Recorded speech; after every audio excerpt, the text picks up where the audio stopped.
Social democratic party of India पुरजोर अंदाज में आरएसएस ने जब ये समझा कि अब हिंदुस्तान का सेकुलर जाग रहा है और खास तौर से मुसलमान जागरूक हो गया है, तो आरएसएस ने महाराष्ट्र के अंदर एक चाल चली।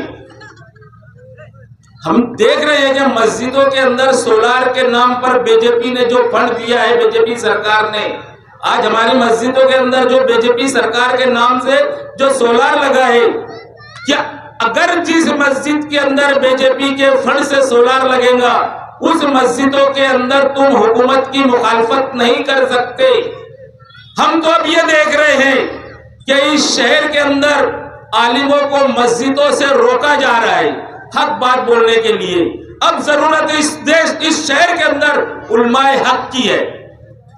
अब उलमाए हक को मैदान में आना पड़ेगा और इस शहर के सियासी निजाम को बदलना पड़ेगा। किधर जा रहा है हमारा शहर?